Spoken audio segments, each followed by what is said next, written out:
Your graduation is just around the corner. How do you feel? Most likely, you feel a mix of emotions. Perhaps you feel a bit uncertain and worried about what comes next. At the same time, you feel very excited and look forward to the future. Many different questions in your head, and perhaps a lot of uncertainty and no answers as to what you're going to do next. Some of the questions you might be asking yourself right now are, now that I have my degree, what will I do with it? Will I work? Will I study? Where will I work or study? Do I have enough finances to sustain myself until I found a job? And the biggest question, how do I find a job in the first place?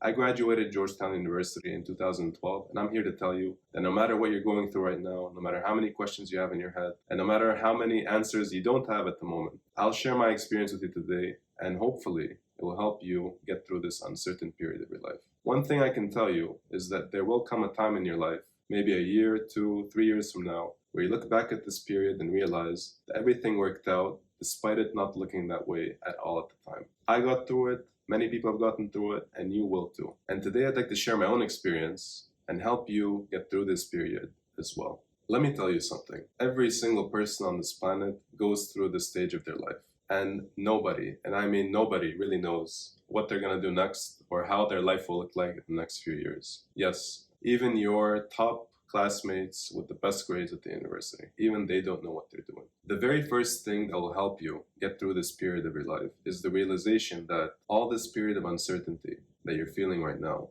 at some point will come to an end. Every storm at some point runs out of rain, like that great country song by Gary Allan. It's very true. What seems like a big question mark at the moment will be a temporary phase of your life that you go through just like everybody else did. And I hope that today's video will help you go through it as smoothly and as quickly as possible. Right during finals week, when I was doing my final exams and pulling all-nighters, I was informed by the dormitory that I would have to vacate in the next few days, despite being told just a few days earlier that I could stay there until May, 5 months from then, when I would be receiving my degree. I remember feeling very scared at that period of my life. I wasn't really sure what I was going to do. I didn't have a job lined up. I didn't have much savings either. And being an international student, I didn't have any parents or relatives that I could stay with. And I recall exploring different solutions to this problem. What could I do until I actually find a job? And looking back on this period of my life, about 7 years later, here are some of the brilliant ideas that I had at the time, which seem a bit funny to me right now, but it wasn't the most fun or exciting or happy period of my life. So some of the solutions I came up with as to where I could stay, I recall the first one being perhaps I could sleep at the university and use the university gym to shower, and for food, I don't know. I have a bit of savings left from the 3 student jobs I had, but the most pressing thing for me at the time was finding a place to stay. But then I realized, okay, if I sleep in the university, I'll probably get kicked out by security. Okay, so I can't do that. What about a second solution? I had a bit of savings left, so I thought, okay, maybe I could rent a car and park the car somewhere where the police or security wouldn't kick me out. And again, for showering and using a bathroom, I would go and use the university gym or the other recreational facilities we had around the campus. But then again, I realized I didn't have much savings, so I couldn't really stay that long in a car, and it wasn't a very sustainable solution. So many scenarios, and yet none of these was the ideal one. But I did realize that I had to stay in Doha. My answer came in the most unexpected form. It was a conversation with one of my professors, one of my favorite professors at the university at the time. And right after our very last class, he invited me for tea. And he asked me, "How are you doing, Sami? What are your plans for graduation? How do you feel?" And I recall being very honest with him. Truthfully, I told him, "I don't really know what I'm going to do, Professor. I don't have much savings. I don't have a place to stay. I need to stay in the country. I need to find a job. And going back home at the moment is not really an option. Frankly, I do need money, but I feel a bit ashamed to ask my parents for financial support because I've been working since I was 17. And I'm 21 right now, and I feel it's very shameful to ask your parents for finances. I should be completely financially independent by now and not have to resort to this." And I remember him telling me, this period of your life is one that every single person goes through. And what you're feeling right now and experiencing is completely normal, but you should know something, it's temporary. And you are at a stage of your life right now where you should ask people around you for help, especially your parents who've looked after you for 21 years. Do you really think it would be a burden for them to help you just a bit more? until you've landed on your feet and found a job. And I remember that conversation really shifted my perspective. And it was the very first time where I realized maybe I do need to put my ego and pride aside and ask for help. And that's one thing I would have done completely differently, which I suggest you do as well. Right now, you're in a very delicate situation, a very sensitive period of your life. The first thing you should do is ask for help from those around you who are more than happy to help you. So that's what I did. I put my ego and pride aside and I asked my parents for help. And I found a friend that I could stay with. And another piece of advice that I would give you is find and tackle one problem at a time and find solutions for these problems. Don't try to solve everything at once. Grab a big piece of paper, write down all the problems and issues you're facing, and try to tackle these one by one, because then it becomes less overwhelming and you'll be able to find a proper solution to every single one of them. So now that I found a temporary solution to my problem of where do I stay and how do I sustain myself, I could focus on the pressing problem that I had that every single graduate, including yourself, is probably facing right now. How do I find a job? Where do I start? And I just like to say that at the time, doing a master's right after graduation was not something that I was interested in, and I was completely against it. There are many of my classmates who really didn't have an idea of what they wanted to do after graduation, so it seems they settled for a master's degree. But for me, it wasn't an option. I told myself it's better that I wait it out and find a job, and then later on, perhaps do a master's in a field that would actually benefit my career. So that's what I did. I realized I need to look for a job, and I began my job search. So how do you find a job? The very first thing you'll need when you're applying for jobs is a CV or resume, which is basically a document that outlines your experience, your education, and your qualifications for a job. But the question is, how do you create a CV? And that is $1 million question right there. The exciting thing about this question is that I will actually make a video about how to create a CV and walk you through the entire process. So it's not something you need to be worrying about right now. But I'd love to hear from you. What would you like to hear most about how to create a CV? Do you have any questions? Please let me know in the comments below, and I will tackle those questions and answer them for you in the very next video. I kept on hearing the word networking all the time, and it seemed like the solution to all of my problems, the way everybody talked about it. But what is networking? Honestly, at the time, I had no idea. But over time, I learned that it meant connecting with people and expressing interest in a role at their company or working at the company itself. Through the process of trial and error, I learned what networking was, and I learned how to do it the right way. The simple way to explain it is networking is reaching out to people with the aim of exchanging information or establishing a relationship. In the context of your job search, it's the most valuable tool out there to find a job. Most of the jobs that I've had since graduation were not actually roles that were advertised publicly on LinkedIn, Indeed.com, Monster Job, and many other job platforms. They weren't even listed on the company websites. It was because I had reached out to people and found out about roles at their company that I was considered for these roles. And there are so many people that you can network with. But let's start with those in your immediate circle. And the very first person I would suggest you network with or seek guidance from is your career counselor at your university. That will be the most valuable source of information when it comes to your job search. They can point you in the right direction, help you create a CV, point you towards the right person at a specific company, and even make you aware of opportunities at companies that are related to your field of study or your field of interest. The very first thing that I did was hand over my CV to the career counselor and even the university's HR department and ask them to give me feedback. What can I improve? How can I portray the information on the CV in the correct way? What do you think about the font? What about the layout? What about the visuals? What about the experience? I'm a fresh graduate, so I don't have that much experience, but how can I make use of what I do have?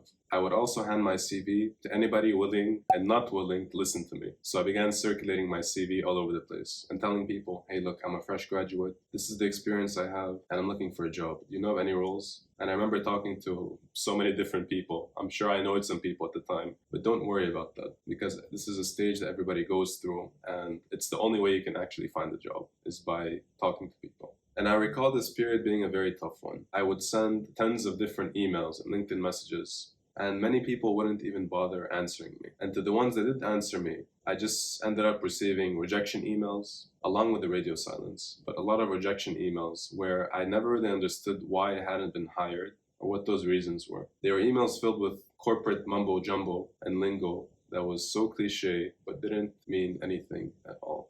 And in the beginning, that rejection really hurt, and I took it very personally. The truth is, there's nothing really personal about it, especially when you'll see in a few years' time, job decisions are not always based on your qualifications or results. Sometimes it's all about the way you present yourself, who you know at the company, and how enthusiastic you are about the role. But there are so many factors that have nothing to do with you in the hiring process. So taking things personal at this stage of your life, trust me when I say this, it's not worth it. All this effort and yet no results until I went to the university career fair and I began introducing myself to different employers and walking up to different companies. It wasn't the easiest thing to do, but lo and behold, I did find a job. I did pass my CV on to a youth talent development company, and after a few interviews, I had a job as an event and sponsorship coordinator, which although was a 3-month contract, it gave me enough money to sustain myself and cover my basic expenses such as groceries and transportation. It's really easy when you're in a period of uncertainty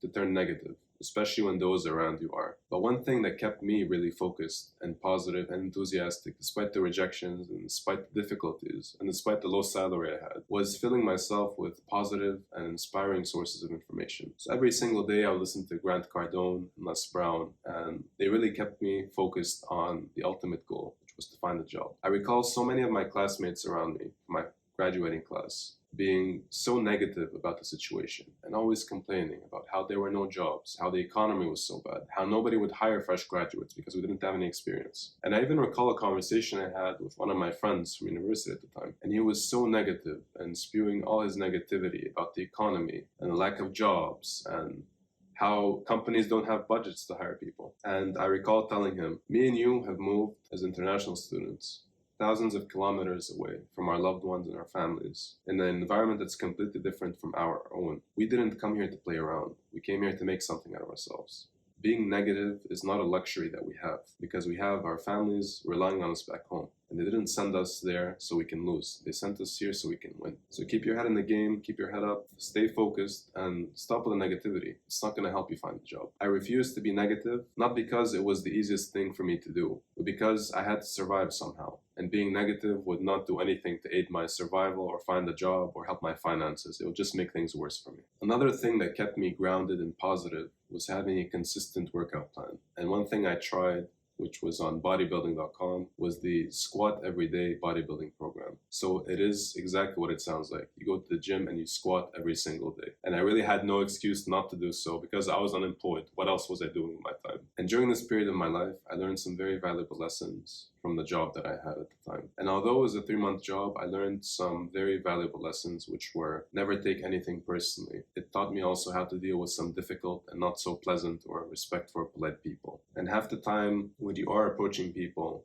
whether it's for business or expressing an interest in their company, and they treat you a certain type of way that's not so welcoming, most of the time it has nothing to do with you. And the more personally you take that, the more difficult it will be for you. Just laugh it off and continue pursuing your target and your goal. Never ever give up. And since that time, since my graduation in December 2016, I have done so many interesting things in my life. I've traveled so many different places. I've met so many interesting people. I've worked in so many different industries as part of my strategic communications and public relations career, which I had no idea at the time that I'd be working in the first place. I couldn't even tell you what that was if you'd asked me in 2016. Things really worked out for me. And for the past 3 months, I've been traveling to many different places around the world. I live in Qatar, but I travel to Thailand. I travel to Singapore. I travel to Bulgaria. And I'm currently in Tbilisi, Georgia, where I'm filming this lovely video for you guys, which I really hope helps you keep focused and enthusiastic in this exciting period of your life. I got through this period, and I know